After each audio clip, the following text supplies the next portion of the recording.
የአሜሪካ መከላከያ ሚኒስትር ፔት ሄግሴት ዛሬ በሰጡት መግለጫ አሜሪካና እስራኤል የኢራንን ወታደራዊ ኃይል እየፈረካከሱት እንደሚገኙ ገልጸዋል። የኢራን መንግስት በአገሪቱ ሰማይ ላይ የአሜሪካ ሰንደቅ ዓላማን ከዋክብትና የዳዊት ኮከብን እየተመለከተ መሆኑን ጠቅሰው ይህም በከፍተኛ መጠን የሚፈሩት ነገር ነው ሲሉ ተደምጠዋል። ሄግሴት የኢራን ጦር መሳሪያም የማምረት አቅም እንደተዳከመ ገልጸዋል። አሜሪካ በኢራን ላይ የምትወስደው ጠንካራ እርምጃም እንደምትቀጥል በጋዜጣዊ መግለጫቸውም ላይም አስቀምጠዋል። ኢራን በአሁኑ ወቅት አገልግሎት የሚሰጥ የአየር ኃይልና የባህር ኃይል እንደሌላት ገልጸው የኢራን የሚሳኤል አቅም 90 በመቶ ደክሟል ነው ያሉት። ኢራን በተጨማሪም የጦር መሳሪያም የመገንባት አቅም እንደሌላትና ሁሉም የመከላከያ ተቋማት በቅርቡ እንደሚወድሙም ይፋ አድርገዋል። አዲሱም የኢራን ጠቅላይ መሪ ተጎድተዋል ሲሉ መከላከያ ሚኒስትሩ ለጋዜጠኞች ገልጸዋል። ቀደም ሲል ዶናልድ ትራምፕ ለፎክስ ኒውስ ተመሳሳይ መረጃ መስጠታቸው የሚዘነጋ አይደለም። በኢራን የሴቶች የመጀመሪያ ደረጃ ትምህርት ቤት ላይ ስለደረሰው ጥቃት መከላከያ ሚኒስትሩ ተጠይቀው አሜሪካና እስራኤል ንጹሐንን ኢላማ አያደርጉም ሲሉ መልሰዋል። ከፔት ሄግሴት ጋር በጋራ መግለጫ የሰጡት የአሜሪካ ወታደራዊ ኃላፊ ጀኔራል ዳንኬን በበኩላቸው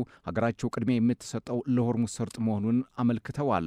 የመከላከያ ሚኒስትሩም የሆርሙዝ ሰርጥ በቅርቡ ሙሉ በሙሉ አገልግሎት እንደሚጀምር ነው የተናገሩት። ከዚሁ ጋር በተያያዘም የኢራን አብዮታዊ ዘብ የደህንነት ክፍል ባወጣው መግለጫም የአደባባይ ተቃውሞዎች የሚካሄዱ ከሆነ ታህሳሱ የከፋ እርምጃ እንደሚወስድ አስጠንቅቋል። ባለፈው ታህሳስ በበርካታ የኢራን አካባቢዎች ውስጥ በተካሄደው ህዝባዊ ተቃውሞ ጋር በተያያዘ በሺዎች የሚቆጠሩ ሰዎች መገደላቸውና በ10 ሺዎች የሚሆኑት ደግሞ ለስር መዳረጋቸው የሚዘነጋ አይደለም። አሁንም አሜሪካና እስራኤል በሀገሪቱ ላይ ጥቃት እየፈጸሙ ባሉበት ጊዜም የተቃውሞ እንቅስቃሴ ማድረግ ከባድ ቅጣትን እንደሚያስከትል ነው ባለስልጣናት የተናገሩት። የሀገሪቱ አብዮታዊ ዘብ ተቃዋሚዎች በአውሮፓውያኑ ታህሳስ 8 ከተወሰደው የከፋ እርምጃ እንደሚወሰድም ይፋን ያደረጉት ተመልሰው አደባባይ ከወጡ ከዚህ በፊት ከታየው የበለጠ እርምጃ እንደሚጠብቃቸው ይወቁት ተብሏል። ከወራት በፊት በኢራን በተካሄደው ተቃውሞም የህዝባዊ መብት ተቋሙ ሂውማን ራይትስ አክቲቪስቶች እንደተናገሩት ከ7,000 በላይ ሰዎች ህይወታቸው ሲያልፍ ከ32,000 የሚበልጡት ደግሞ መሞታቸው ይነገራል።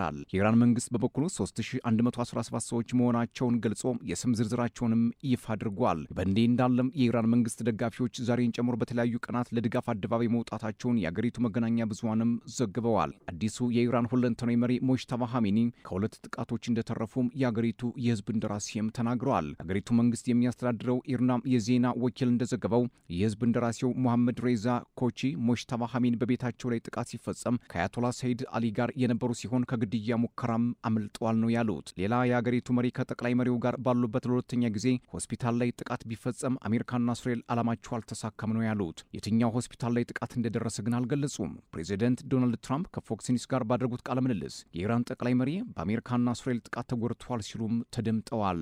የተጎዳ ይመስለኛል ግን በህይወት ሳይተርፍ አይቀርም ነው ያሉት ትራምፕ። አዲሱ የአገሪቱ ጠቅላይ መሪ ቦታውን ከያዙ ሳምንት ሊሆናቸው ቢቃረብም ምስላቸው ሳይወጣና ድምጻቸው ሳይሰማ ቆይተው ትናንት የመጀመሪያውን መልእክታቸውን አስተላልፈዋል። በዚህ ምክንያት የጤናቸውና የደህንነታቸው ጉዳይ የመገናኛ ብዙሃን መነጋገሪያም ሆኖ ሰንብተዋል። የአሜሪካው ፕሬዚደንት ዶናልድ ትራምፕ በዚህ ሳምንት መጀመሪያ አባታቸውን ተክተው የተመረጡት አዲሱ የኢራን ጠቅላይ መሪ ተጎድቷል፣ ግን ምናልባት በሆነ መንገድ በህይወት ያለ ይመስለኛል ነው ያሉት። ትራምፕ ይህንን ያሉት ከተመረጡ ወዲህ በአካል ያልታዩት አዲሱ ጠቅላይ መሪ ሞጅተባ ኻሜኒ የሰጡት መግለጫ ከተሰማ በኋላ ነው። ከሁለተኛው ዓለም ጦርነት ወዲህ ማንም ተመቶ በማያውቅበት መጠን በኃይለኛው ኢራን ተመታለች ነው ያሉት ትራምፕ።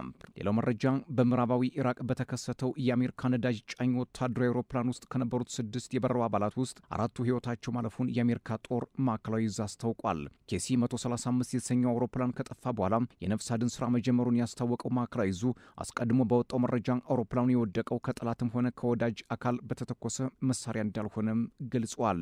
ሌላው መረጃ ከእስራኤል ጋር በመተባበር ኢራን ላይ ወታደራዊ ጥቃቶችን እያካሄዱ ያሉት ፕሬዚደንት ዶናልድ ትራምፕ የአገሪቱን መሪዎች በመግደላቸው እንደሚኮሩና በዛሬው ዕለት በኢራን አመራር ላይ ከባድ ጥቃት እንደሚፈጸም ገልጸዋል። ፕሬዚዳንቱ በማህበራዊ ሚዲያ ገጻቸው ባሰፈሩት ጽሑፍ የኢራን አገዛዝ አባላትን መግደል ታላቅ ክብር ነው በማለት በባለስልጣናቱ ግድያ ውስጥ አመራራቸው ያለው ሚና አሞካሽተውታል። እኛም አቻ የማይገኝለት ኃይል፣ ገደብ የሌለው የጦር መሳሪያና በቂ ጊዜ አለን። ዛሬ በእነዚህ ብልሹዎች ላይ የሚደርሰውን ትመለከታላችሁ ሲሉም ተናግረዋል። ዶናልድ ጄ ትራምፕ ከ47 ዓመታት በላይ በዓለም ዙሪያ ንጹሐን ሰዎችን ሲገድሉ ነበር። አሁን ደግሞ 47ኛው የአሜሪካ ፕሬዚዳንት ሆኜ እኔ እየገደልኳቸው ነው። ይህንን ማድረግ እንዴት ያለ ክብር ነው ብለዋል። 2 ሳምንቱን በሚደፍነው በኢራን ላይ በተከፈተው ጥቃት ጠቅላይ መሪውን አያቶላ አሊ ኻሜኒን ጨምሮ በርካታም የኢራን እስላማዊ ሪፐብሊክ ባለስልጣናት ህይወታቸው ማለፉም የሚዘነጋ አይደለም።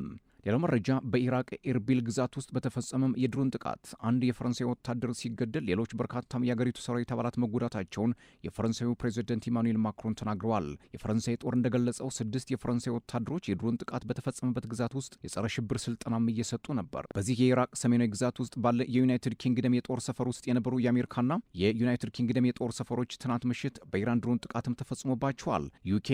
የዩኬ መከላከያ ሰራዊት ወደ ጦር ሰፈር የተተኮሱ 2 ድሮኖችን ማክሸፉንም አስታውቋል። በዚህ ጥቃት የዩናይትድ ኪንግደም ወታደሮች እንዳልተጎዱ የተገለጸ ሲሆን የተወሰኑ የአሜሪካ ጦር አባላት ግን ቆስለዋል ተብሏል። ያልታወቀ ቁጥር ያላቸው ተወንጫፊ የጦር ሰፈሩን መተውታል። በዚህ የአሜሪካ ወታደሮች የቆሰሉ ቢሆንም ጉዳቱ ከፍተኛ ነው የሚባል አይደለም። ክቡራትና ክቡራን ለሰዓቱ የነበረኝ አጭር መረጃ ይሄን ይመስል ነበር። ሰብስክራይብ፣ ላይክ፣ ሼር፣ ኮሜንት እያደረጋችሁ ቤተሰብ ሁኑ።